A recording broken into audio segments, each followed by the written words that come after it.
Damon Whitaker had constructed his world like a fortress of reroll.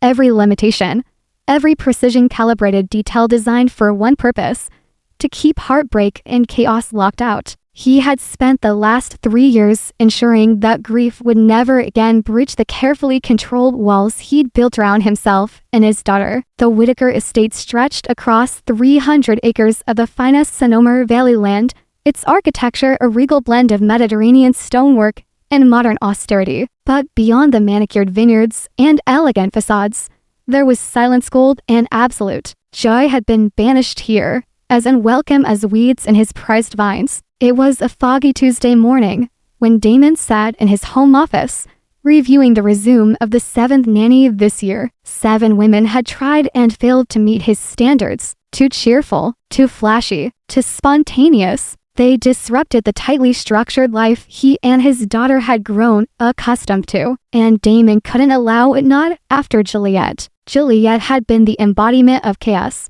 wild laughter, scarlet lipstick, heels that clicked like threats against his marble floors. She had been beauty, passion, unpredictability, and ultimately, destruction. 3 years ago, she died in a fiery crash driving her red convertible along the coast. She'd been returning from another of her indulgent nights in San Francisco, intoxicated, reckless, unreachable. The investigation had revealed an affair with a gallery curator, confirming what Damon had suspected, but never dared speak aloud.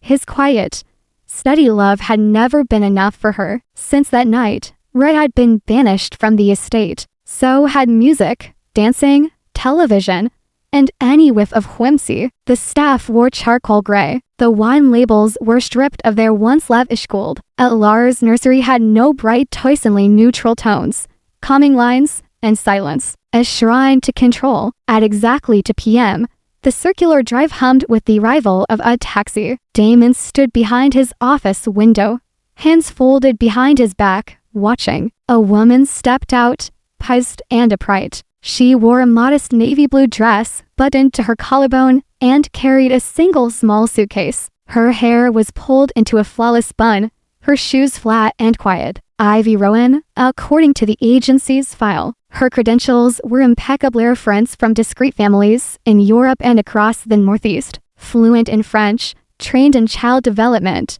and with a work history that suggested nothing and everything all at once. But as Damon watched her walk, he noticed something the papers had not described. She moved like someone always assessing the exits. Her eyes scanned the architecture, the trees, the windows, as if expecting an ambush. She carried herself like prey, and Damon recognized the signs. He had become them after Juliet. Martyr, the longtime housekeeper, greeted Ivy at the door with a warm, motherly smile, ushering her in with a soft welcome. But Damon had given strict instructions.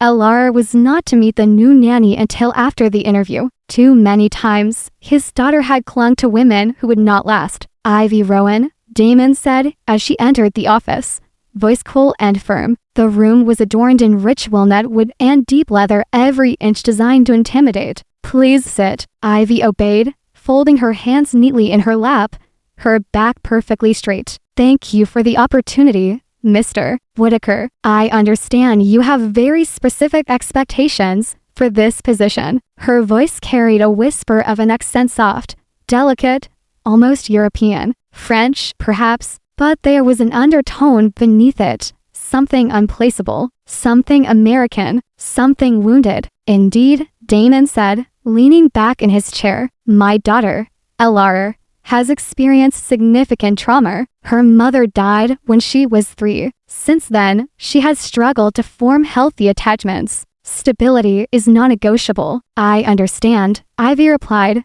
her tone gentle but precise. I assume the agency briefed you on the rules of this household. Yes, sir, she said without hesitation. Modest dress, no television, no electronics, educational activities only, and no bright colors, especially red. Damon's jaw tensed. Bright colors can be overstimulating. We prefer a calming environment. He did not explain the deeper truth that red made him see Juliet's lipstick smeared on a wine glass, blood against twisted metal, or worse, The time Alara had found her mother's abandoned lipstick and painted her tiny face. He had found her in the mirror, weeping because she looked just like Mommy. That day, he had thrown out every red object in the house. I understand, Ivy said, and something in her voice suggested she truly did, not just as a rule to obey, but as a person who had once lived among forbidden things. Damon narrowed his eyes. May I ask what you see as the most important quality in caring for a child like Alara? She paused, thoughtful. Consistency and empathy. Children who have experienced loss often crave rules not because they love them, but because they make the world predictable. But empathy helps them feel safe enough to be themselves again. The answer disarmed him, not for what she said, but for how much truth lived in it. Come, he said finally. I'll introduce you. The sunroom was where Alara spent most of her afternoons. 6 years old now, she sat at a small table, her curls pinned back neatly, a coloring book open before her. Her hands moved with meticulous focus, filling beige and gray outlines with careful strokes. No colors strayed outside the lines. Damon stepped in first. Alara, he said softly, this is Miss Rowan. She may be staying with us for a while. The girl looked up slowly, her eyes impossibly large brown and wary, like twin pools of sorrow. She rose, curtsied with precise elegance, and offered her small hand. How do you do, Miss Rowan? I hope you find our home satisfactory. The words were practiced, performed, a child's voice wearing a doll armor. Ivy knelt, matching her eye level. The pleasure is mine, Alara. That's beautiful coloring. You stay in the lines perfectly. Papa says it's important, Alara said, to follow rules and stay in the lines. It keeps everyone safe. Ivy glanced up at Damon. For just a moment, something flickered in her expression. Pity, perhaps, or fury, or understanding. Rules can be important, Ivy said carefully, but sometimes it's fun to see what happens when we color outside the lines just a little. Damon tensed. He waited for Alara to reject the idea, but she only looked confused. But that would be wrong, the girl said, and wrong things make Papa sad. Silence filled the room like fog. That night, Damon found himself unable to focus on the vineyard reports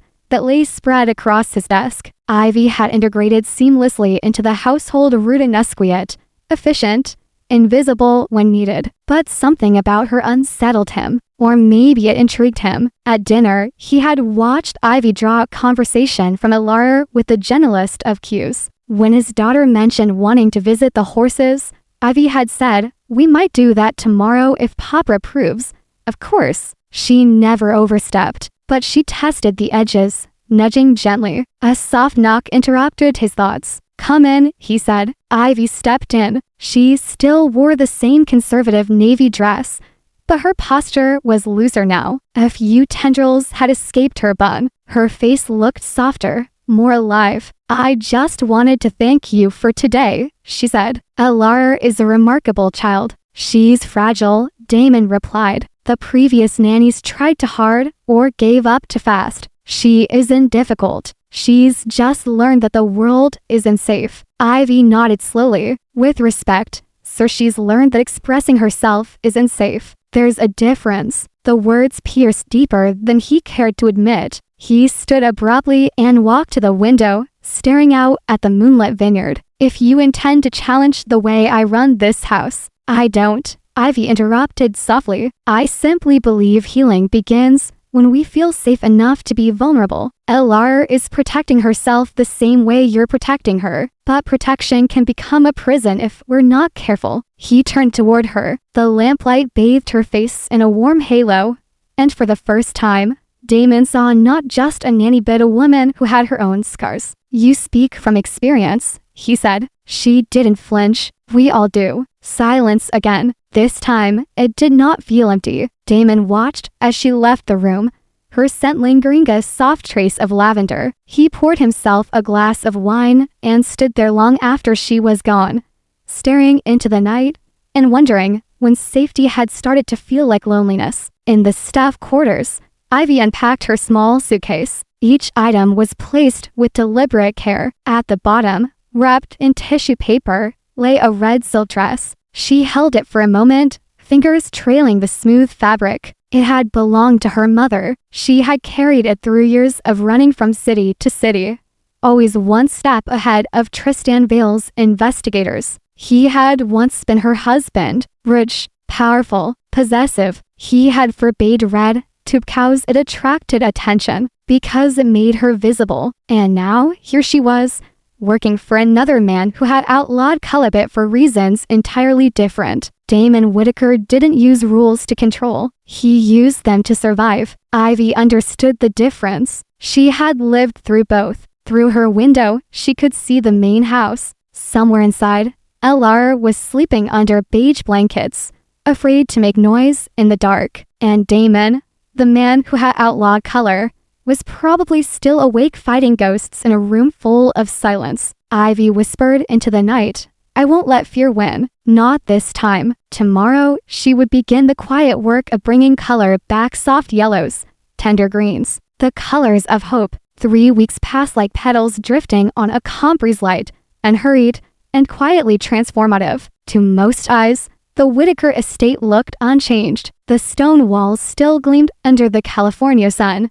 The vineyards swelled with grapes under orderly care, and Damon Whitaker still walked the grounds with the posture of a man holding the world at arm's length. But subtle signs of change whispered through the air. In the mornings, LR began humming, just faint melodies, tuneless, delicate things that echoed the ghost of her mother's voice. For years, Damon had dreaded such echoes. He had feared the pain of remembering Juliet's laughter, her chaos, her brilliance. But LR's humming was different. It didn't stab, it stirred. He noticed it most over breakfast, as LR sat beside Ivy, speaking softly about books or the shapes in her toast. Ivy's presence had a gravity to it, a calming orbit in which LR's shy energy seemed to bloom. Ivy never demanded affection, never pressed for confessions. She simply offered her full attention, and with it, safety. LR responded in ways Damon hadn't dared hope for. One morning,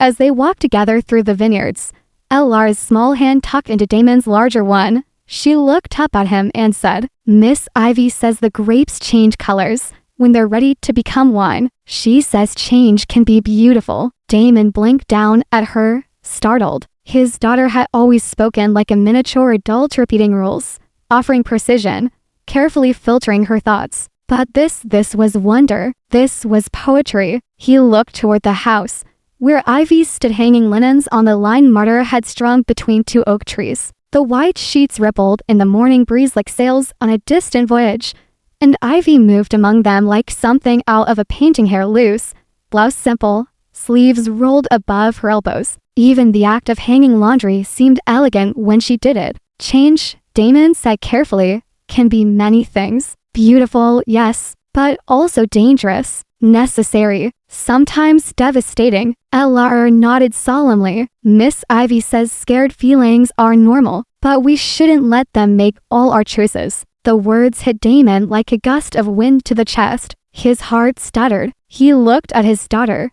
whose wide eyes reflected something too wise for her age. "Do you think that's true, Papa?" He crouched beside her among the vines, suddenly aware of how fragile and precious this moment was. "I worry about a lot of things, little one, but mostly, I worry about keeping you safe and happy." "I am happy," LR said, happier than before. She looked across the field toward the sheets fluttering like birds. "Miss Ivy makes everything feel lighter, like when the sun comes out after the rain." Damon stood slowly, the echo of her words ringing in his chest. Lighter. Could joy be that simple? That afternoon, Damon returned early from a meeting with distributors in San Francisco. He stepped from his car, already reaching for the vineyard reports under his arm, when he heard it. Laughter, not polite chuckles or strained giggles, but full, bubbling, joyous laughter, kind that rose straight from the soul and had no use for restraint. He followed the sound through the garden,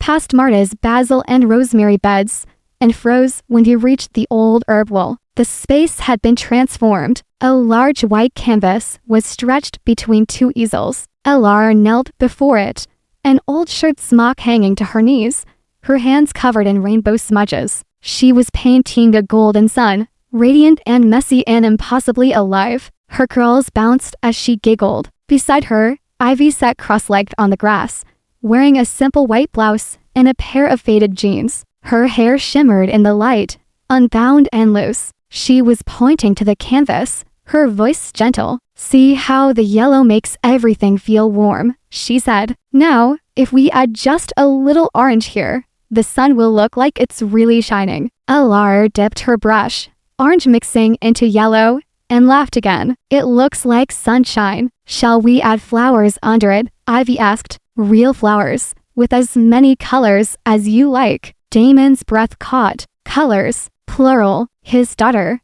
who had clung to pale grays and muted beiges, was asking for colors. "Pink," Alar declared without hesitation, "like the roses in the picture of Mama that Papa keeps in his drawer. And purple, like the lavender soap. And green, like the baby leaves on the trees." Damon gripped the edge of the garden gate as if the wood might anger him in this moment. He hadn't known Alar even remembered those things she hadn't known she'd noticed the photo of Juliet he kept hidden away, or connected color to happiness. But Ivy had unearthed it. "That's a perfect palette," Ivy said, reaching for paint tubes. "Shall we start with the roses?" Alar nodded. "Can they be big, really big, like they're singing?" "Let's make them as big as your joy," Ivy replied with a smile. Damon stood frozen. The scene before him was the kind of chaos he had feared. Paint, nice, disorder, but it wasn't destructive. It was vibrant. It was beautiful. It was healing. As the afternoon unfolded, Ivy added delicate details to the morel petals, vines, even a small butterfly whose wings shimmered with color. She moved with quiet confidence, layering light and shadow with practiced skill. "You're good at this," Alar observed. "Did someone teach you?" "My mother did," Ivy said, her brush pausing for a moment. "She said painting was like keeping a diary but with colors instead of words. She taught me how to put feelings on canvas." "Did your mama die too?" Alar asked, her voice small but unafraid. Ivy nodded. "When I was just a little older than you." "Do you miss her?" "Every day," Ivy whispered. "But painting helps me remember the good parts, beautiful parts. The songs she used to hum, the way her scarf always smelled like sunshine." Alar was quiet for a moment, then said, "Maybe we could paint a picture of my mama too. Not a sad picture, a happy one, with all the colors she liked." Damon, watching from a distance, felt something rupture gently in his chest. Alar had never asked to talk about Juliet, never asked to remember. The few times he had brought her up, Alara had gone quiet, closed like a shell, and now she wanted to celebrate her mother's joy. "I think that would be beautiful," Ivy said softly. "What do you remember about her?" "She smelled like flowers," Alar said. "She sang when she cooked breakfast. She wore pretty dresses that spun when she danced. She used to dance with me in the kitchen." Damon turned away, his throat thick. Tears blurred the garden into colors he hadn't seen in years. But they weren't sorrowful tears. Not entirely. Alar was remembering Juliet's light, and Ivy had made that possible. That night, Damon found Ivy in the kitchen, rinsing brushes in the sink. Her blouse had been replaced with her usual navy dress. Her hair was back in a tight bun, but paint still stained her fingers. "We need to talk," he said. Ivy dried her hands carefully. "Of course. Would you prefer your office?" "Here is fine." He leaned against the island, studying her. "I saw the painting session. I assumed you might," she said. "I should have asked your permission first. But Alara was curious, and I thought, you thought you knew better than I do what my daughter needs." The words came out sharper than he intended, but Ivy didn't flinch. "I thought she needed a place to express what she's been holding inside," she said. "Paint washes out. Suppressed grief doesn't. Creativity is dangerous," Damon said, stepping forward. "My wife was creative, reckless, obsessed with being seen and felt and known. It led to affairs, to that night. And creativity caused that?" Ivy asked, her voice steady. "Or was it the choices your wife made with her freedom?" Damon flinched. "Mr. Whitaker," Ivy said gently, I'm not trying to undermine you. I'm trying to help your daughter. She's not her mother, and she won't fall apart because she learns how to make a mess and laugh about it. He stared at her, breathing shallow. I know what it feels like, Ivy continued, to be told that joy is dangerous, to be punished for wanting to express something beautiful. But Alara doesn't need that fear. She needs freedom. Freedom can be dangerous, he murmured. So can cages, she said. Silence stretched between them. Damon exhaled. She told you about not wanting to upset me, didn't she? She didn't have to, Ivy replied. Children who walk on eggshells develop a particular kind of carefulness. They learn to manage adults' emotions before they figure out their own. Her words landed like stones in his chest. He had done that. In trying to protect Alara, he had burdened her with his fear. The painting, he said finally. She was so proud, so alive. Thank you for giving that to her. When was the last time you felt proud of something you created? Ivy asked quietly. He thought of the vineyard, the wine bottles, the ledgers. Obligations, not joy. I don't remember. Maybe it's time you found out, she said with a gentle smile. Alara asked if you might paint with us tomorrow. Damon's first instinct was to say no, but the memory of his daughter's laughter, her stained fingers, her joy stopped him. I don't know if I remember how to play. Alara can teach you, Ivy said. Children are excellent teachers when it comes to rediscovering wonder. They stood in quiet peace, and Damon asked, almost hesitantly, where did you get the art supplies? I brought them, Ivy replied, brushing a strand of hair behind her ear. I always carry paints. Hope is a hard habit to break even when you're trying to travel light. Damon looked at her then as an employee, not as a stranger but as a woman who had walked through fire and still carried the tools to make beauty out of ashes. Maybe she hadn't just brought color into his daughter's life. Maybe she was beginning to bring it into his. The next day dawned warm and golden, sunlight spilling over the Whitaker estate like a blessing. It filtered through vine leaves, bounced off terracotta roof tiles, and soaked into the stone walls that had once known only shadows. But the real change bloomed not in architecture or landscape. It blossomed in the quiet corners of the garden, where joy had begun to plant its roots. Damon found himself rising early, though he hadn't slept well. Thoughts had tangled in his mind all night. Ivy's words, Alara's laughter, his own admission that he couldn't remember the last time he'd created something for joy rather than obligation. He dressed, but with less formality, a plain button-down shirt, stuffed with age, khakis instead of a suit, no tie, no watch. He looked in the mirror and almost didn't recognize himself. Outside, birds chirped a little louder, or maybe he was just listening more closely now. As he stepped through the courtyard, he heard the Alara and Ivy before he saw them, the sound of brush strokes, gentle instruction, and the kind of laughter that had once been exiled from this place. He followed the sound around the corner and paused. The old gardening shed, once a forgotten structure choked in ivy antles, had been transformed into a canvas. A mural was taking shape across its city, an explosion of life and color that startled him with its brilliance. At its center was a great oak tree,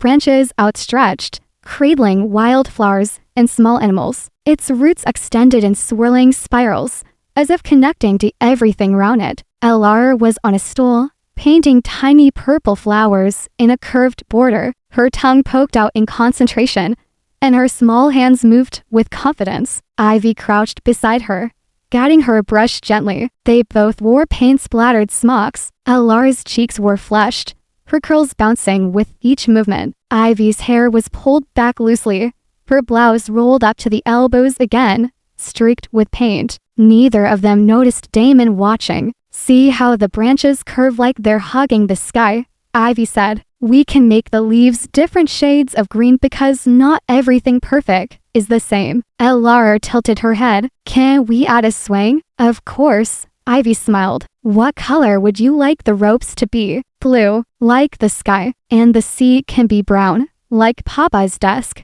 something lodged in Damon's throat. That Alara thought of his desk as a reference point for comfort. Perhaps it meant she associated him with safety. But would she ever associate him with joy? I think we should paint animals under the tree, Alara said suddenly. A bunny, and a fox, and maybe a little bird nest. I love that, Ivy said, eyes sparkling. Let's do it. It was so casual, so free, so alive. Damon had once thought art was frivolous. He now saw it for what it truly was, resurrection. Ivy wasn't just teaching his daughter to paint. She was teaching her to feel, to risk, to imagine. He stepped forward. Both of them turned at the sound of his approach. Papa, Alara called out. Look what we're making. I see, Damon said, forcing composure into his voice. It's remarkable. Do you want to help? The question stopped him cold. Damon looked at Ivy, whose expression was unreadable, but not unkind. She was giving him space to decide. No pressure, no push, just an open door. He stepped closer to the wall,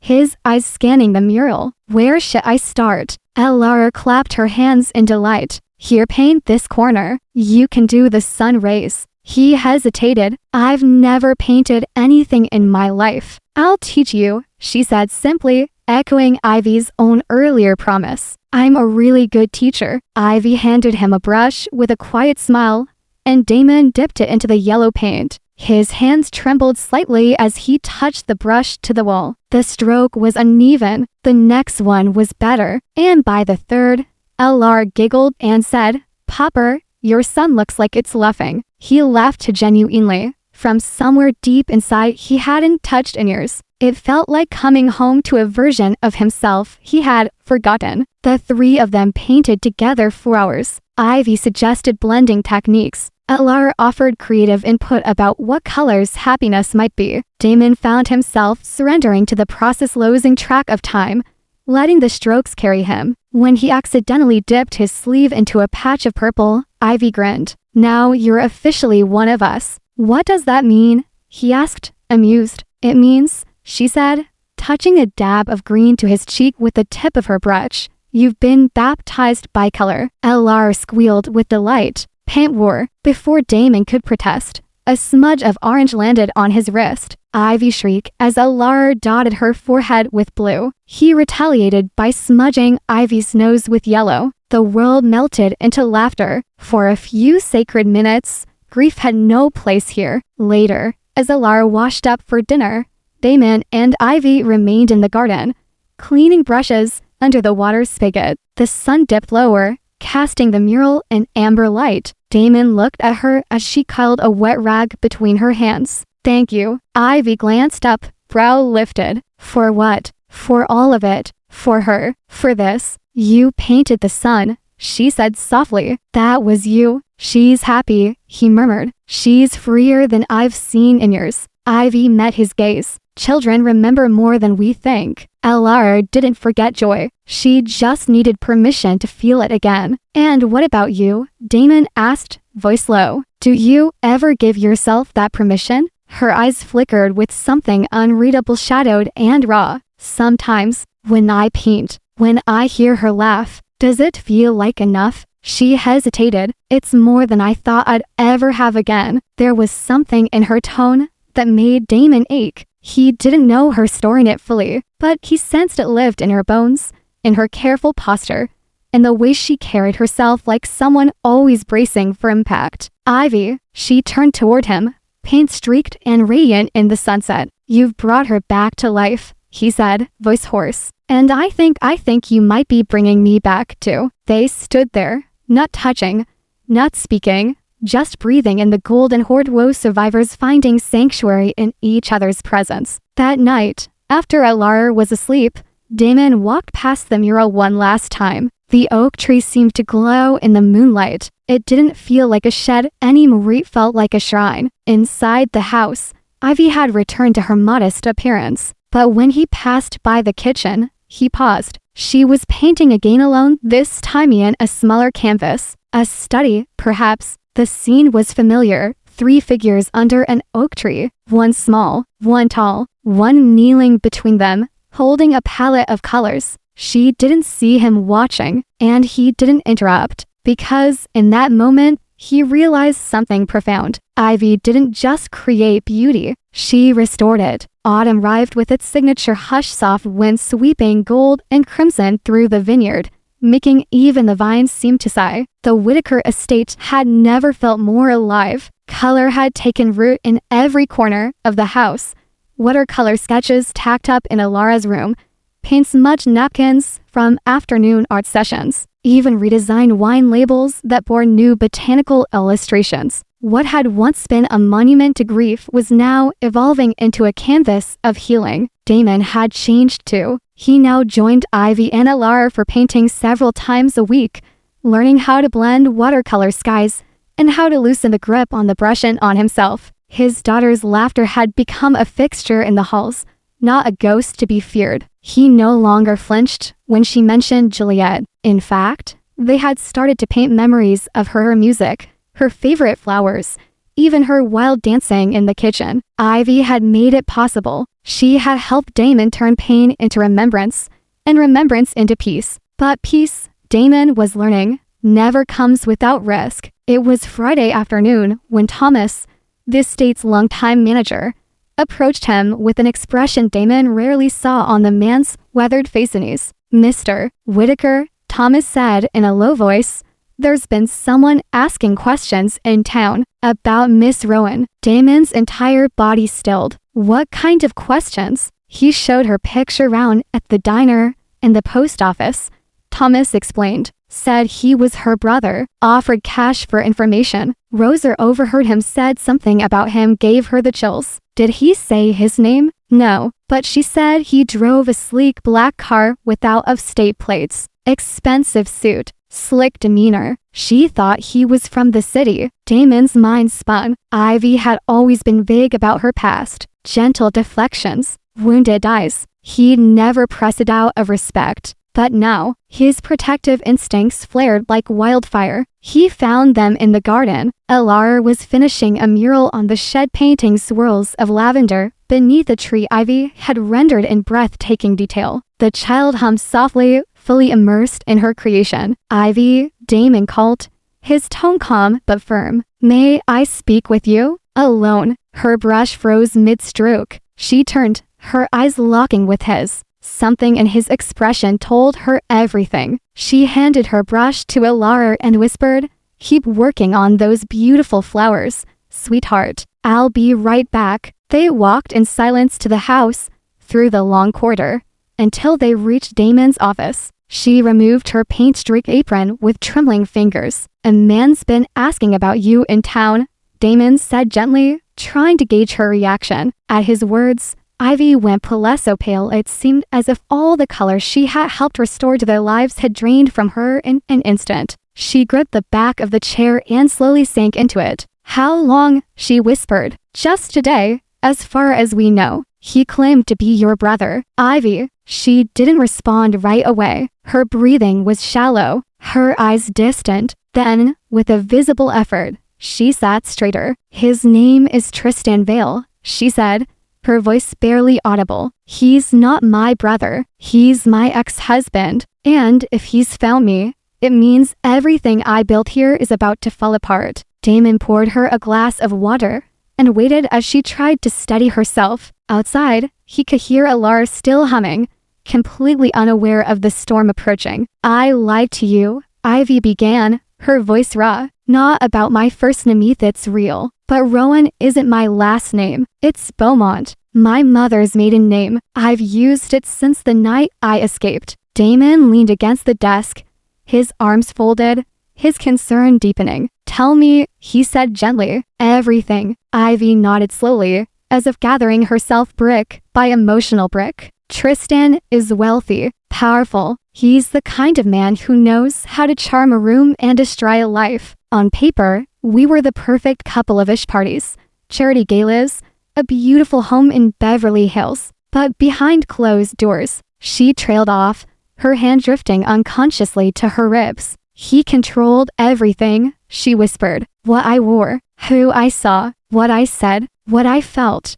He started small criticism disguised as concern. And then it got darker, sharper. Damon clenched his fists, fury tightening in his chest. He hurt you. She didn't answer directly. Instead, she said, I started saving money, selling off some jewelry my mother had left me. I thought I could disappear quietly, but he found out. Her voice cracked. He beat me, badly, told the hospital I fell down the stairs. Damon's breath caught. How did you get away? A nurse, Ivy said, her eyes distant. An older woman. She slipped me the number for a shelter. They had a network a way to vanish. I spent 6 months in hiding, learning how to become someone else. New job, new city. I never stayed long. Until here. He understood now. Tight bun, the modest clothes, the constant scanning of exits. You never intended to stay, he said. No, Ivy admitted. But then Alar, you, this place. I started to breathe again. She looked up at him, her eyes brimming with a mixture of shame and longing. I never meant to fall in love. Damon's world shifted. He wasn't sure which words struck harder, love or goodbye. Ivy, he said, but she held up a hand. I know I have to leave. Tristan won't stop. He'll use anything, Alar, the estate, even you, to punish me. I won't let him. Damon crossed the space between them in 3 long strides. He knelt in front of her, taking her hand. What if you didn't have to run? Her breath hitched. You don't understand, she whispered. He has lawyers, private investigators, money. So do I, Damon said quietly. But more than thought, he have something Tristan will never understand. What? Something worth protecting. That night, Ivy returned to her room to pack. Damon had called his legal team, instructed Thomas to increase security, and had a protection order expedited through a judge he trusted. But none of it seemed to ease Ivy's expression. She was retreating into herself,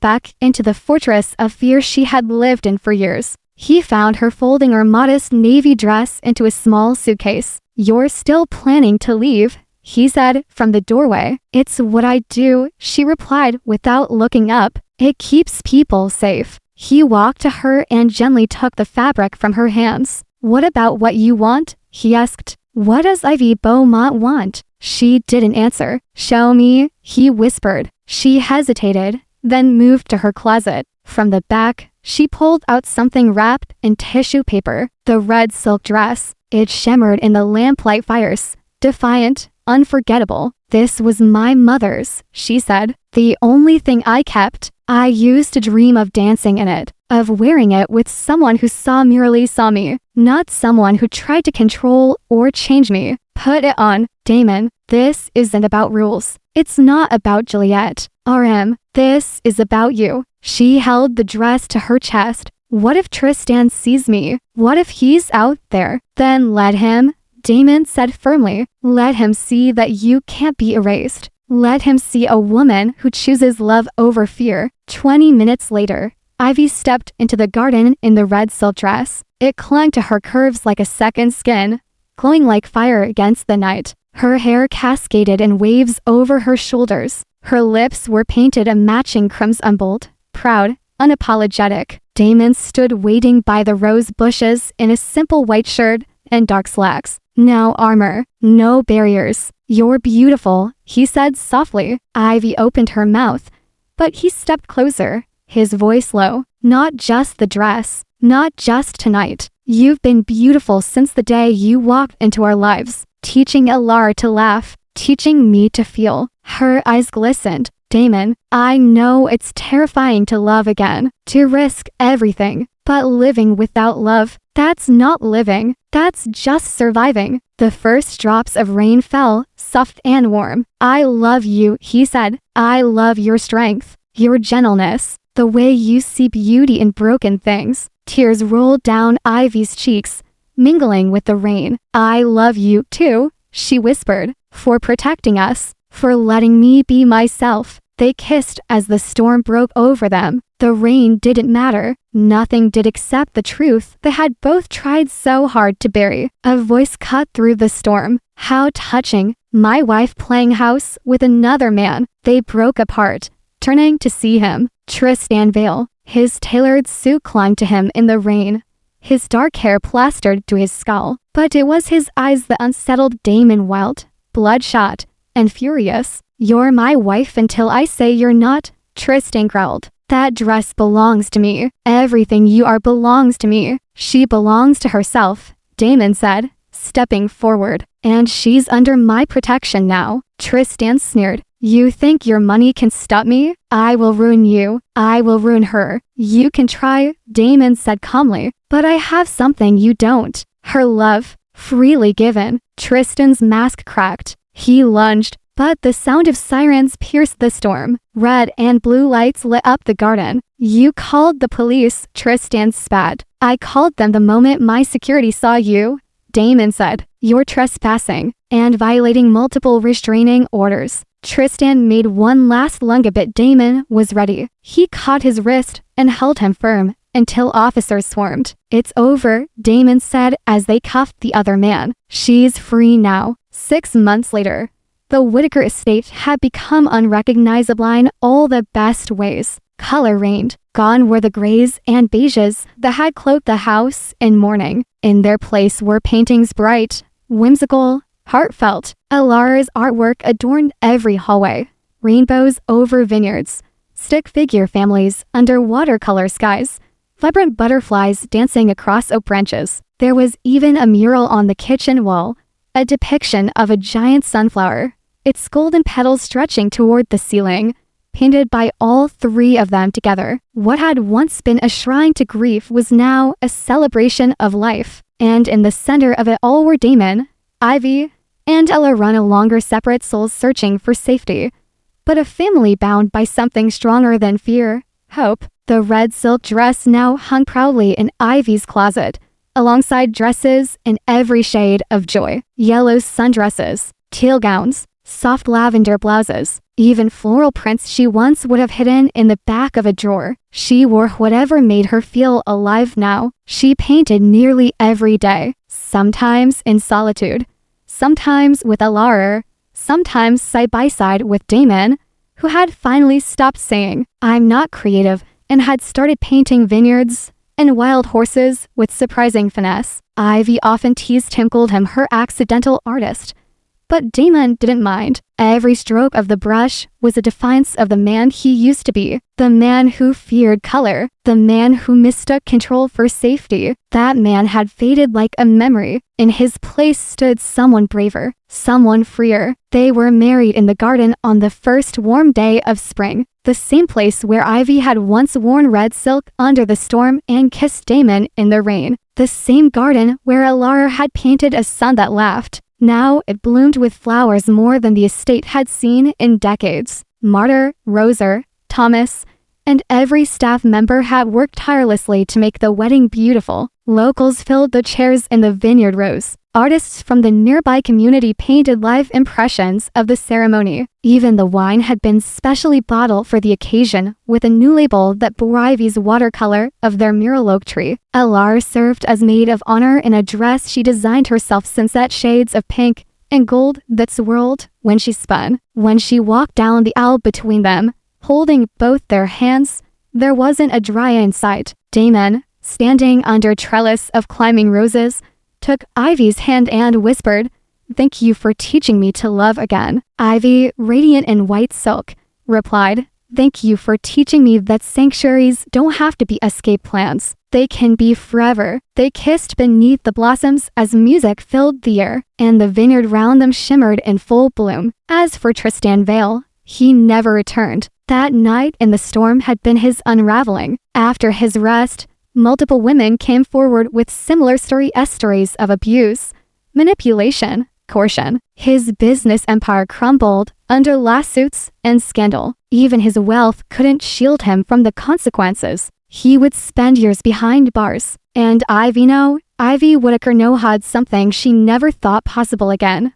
peace. Damon's legal team ensured she was protected in every way the law allowed, but more than documents and security, it was Damon's presence beside her each night, Alara's arms wrapped around her every morning, and the life they'd built together that made her feel truly untouchable. Not because she was hiding, but because she was finally seen. In the months following their wedding, Ivy opened a small art studio in town, a cozy space filled with color, sunlight, and the laughter of children. She called it the Color Within. She hosted free Saturday classes for local kids, including those who came from hard homes or silent houses. Ivy understood silence. She had lived in its grip for too long, and now she dedicated her life to painting over it. Damon supported her fully. He converted part of their winery's guest house into a gallery, displaying both Ivy's work and Alara's increasingly confident pieces. Even tourists who came for tastings left with prints of paintings titled things like Dancing Tulips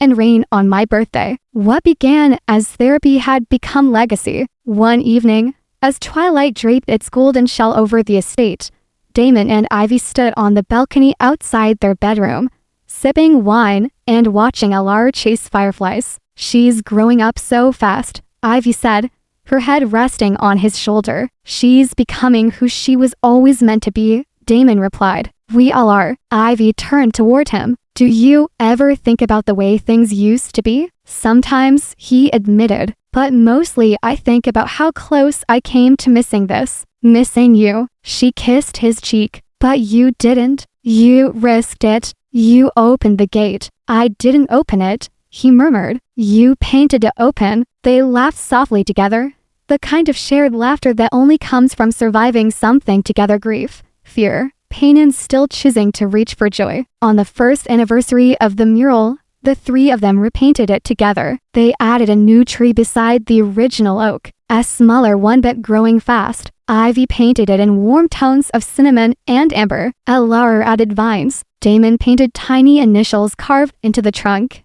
A+D+I. And above the whole mural, Ivy painted one more thing, a red ribbon that danced through the trees like a breeze. Not a symbol of danger anymore, but of courage. Later that night, as Damon tucked Alara into bed, she looked up at him with drowsy eyes. "Popper." "Yes, little star. Do you remember when I was afraid of colors?" "I do." "Do you still get afraid sometimes?" He sat on the edge of her bed and brushed a curl from her forehead. "Yes, but I've learned that brave people feel afraid. They just do important things anyway." Alara nodded sleepily, like painting suns that laugh. "Exactly." As she drifted into sleep, Damon kissed her forehead and whispered, "Thank you for showing me how to live again." He closed her door gently and found Ivy waiting for him in the hallway, barefoot and glowing, wearing the red silk robe that now replaced the dress as her favorite. "Ready to go to bed?" she asked. "Only if you promise to wake up with me." "Always." They walked hand in hand down the hallway, their footsteps quiet,